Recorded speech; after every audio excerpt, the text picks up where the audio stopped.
Hello, hi, namaste. This is the very first episode of Paradox of Serenity, and I welcome you all as the host.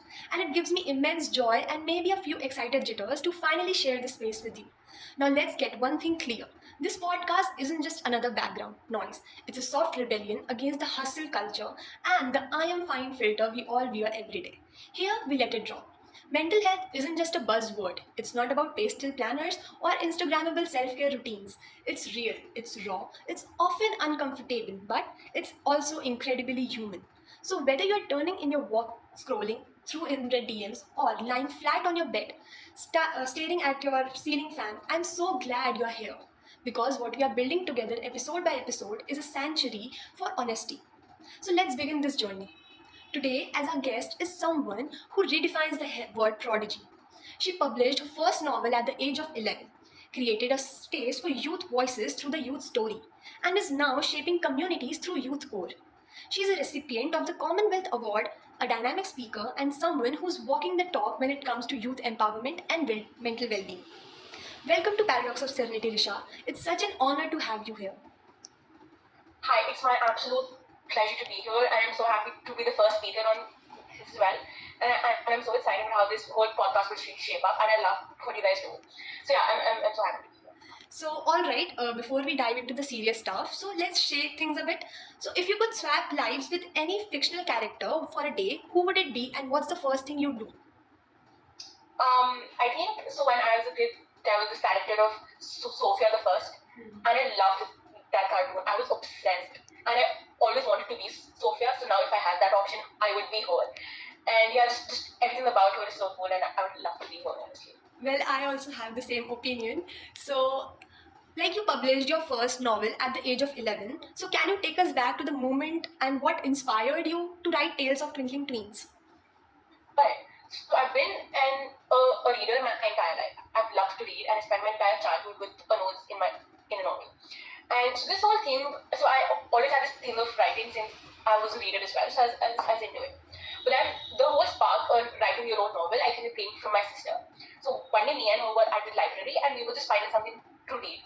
But what we realized is, so there were novels for kids, and then there were novels for adults. There was only something for tweens, which people between the ages of 9 to 12. So that's why she just brought casual statement saying that why don't you write books that you want to read? And I think just that thing sparked something in me. And I came home and spoke to my mom, and then somehow we just came up with this idea. And then so I also used to blog at that time through my mom's Facebook page. So we just kind of compiled everything from there, and I started working on the novel, and then it just happened. Wow, that's really great to hear. So, tell us about the youth story and what sparked the idea to create a platform that is centered around young changemakers. So the youth story is actually now the YouthCore. We've actually changed our name. But the whole idea with it started from my personal experiences as an author, because I started out very young.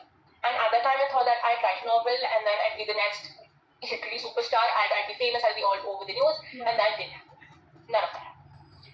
And then started an actual struggle to kind of find platforms, find portals, find podcasts, in newspapers, magazines that were interested in my story, or wanted to share about my novels. Because I come from a family where we have no idea on writing, publishing, all of that. So it was an initial struggle to find readers as well. So at that time, I used to email or message about 100 people every single day, and I didn't know any of them. And then out goes about 10 to 15 replied, and then out of them, 5 were interested. And then from those, 4 wanted, the 4 opportunities were paid. Mm-hmm. And I don't really believe in paying for stories. So that ruled it out. So I barely got any opportunities to talk about my work. Yeah. So now with the YouthCore, I'm creating a platform that I never got. And because I've realized there are so many young people doing so cool work. And now I want to give them a platform that I didn't get when I started out. Yeah. Wow, that's really great. So, since you're working on YouthCore, a community-led initiative, so what's the vision behind curating that space, and how do you envision it growing? So, with the YouthCore, we have this tagline where we say, embrace the YouthCore, while essentially what we're trying to say is, embrace the youth, embrace their talents, embrace their opportunities, embrace what they do, and start believing in the power that young people have, which is no matter what, we're the future, and we're going to be future leaders, future founders, future everything. So unless the society as a whole stops seeing us from that lens of they they're lazy, and start actually recognizing the power and the strength we have. That is the whole vision behind creating the YouthCore, and we're just trying to curate a space where everybody feels seen. And we're just giving the space for stories to be shared and heard. Okay, that's really inspiring. So, you have received international recognition, including the Commonwealth Award. But beyond the titles, what's been the most meaningful moment or realization in this journey? I think there's this very particular incident. I actually spoke at the Indore Literature Festival about a few years back when I was about 13.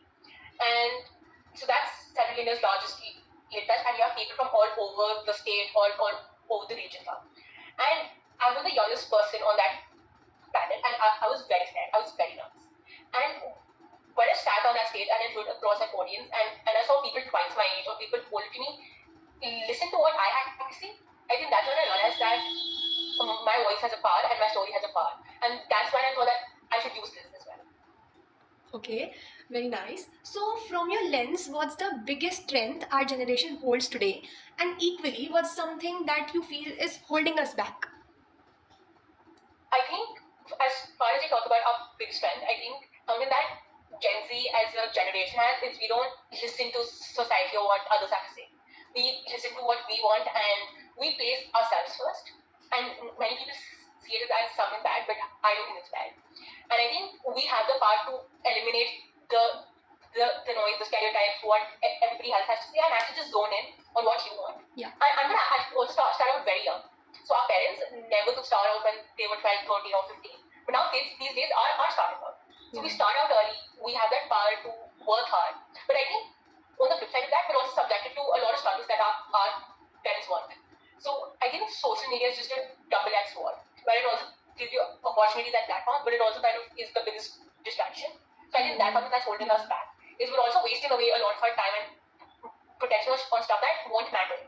Yes. So I think that is something that's holding us back. Yeah, agreed. So, in all the stories you have featured on the Youth Story, is there any one that moved you deeply or changed your perspective in any unexpected way? I think that every story, my perspective changes a little because every story is a new perspective, it's a new struggle, it's a new story of resilience. So I can't really say one. But I think we're very also conscious of kind of stories we post is we don't want to have picture perfect social media stories. We actually also want stories of failures. Yeah. We want stories that are really authentic, and we don't want to say that you're going to be successful all at once. It's not. We want to share the story. So we want to share the story behind that overnight success and what got you to that place. So that's something we like. Yeah, and I personally really love reading the stories you all put up. So, okay, now we'll move into a rapid fire round. So, what is one fictional character you would want as your roommate? Oh my god, I have so many. So there's this Ed series, The Famous Five. Yeah. And there's a character called Jo, and I love her. I'd love to have Jo as well. Yeah, so one thing that instantly calms your brain. Music. Same. So if you could switch lives with any celebrity for a day, who would it be and what's the first thing you do? With any celebrity. So I don't really have a celebrity crush as such, but I think I'm just very fascinated with I know it's a very cliche answer, but like Virat Kohli. And I hated him for the longest time. But now I've found myself as a fan of him, so I think Yeah, Virat Kohli is the ultimate. He's the ultimate. So if you had a warning label, what would it say? Fragile handle repair. Wow. So one skill you don't have but you wish you did. I mean, anything to do with sports. I'm not athletic at all. I can't run to save my life, but I'm trying to do that. So I think sport. Okay, so describe yourself in 3 words. Ambitious, funny, and real. Okay, great. So, Risha, this has been such an inspiring conversation. And before we wrap up, one final and very important question. What's one core message you'd like to share with our listeners about mental health and something that maybe you needed to hear at some point and now you're passing it forward? I think with mental health, the biggest thing is it starts with you. And I think it all starts with your emotions, your feelings, and your thoughts. And the problem also lies there, and the answer also lies there. It's just how you address the situation that makes the difference. But I think one thing that I like to tell everybody who's listening is believe in yourself and what you do. Because your self-worth is, because people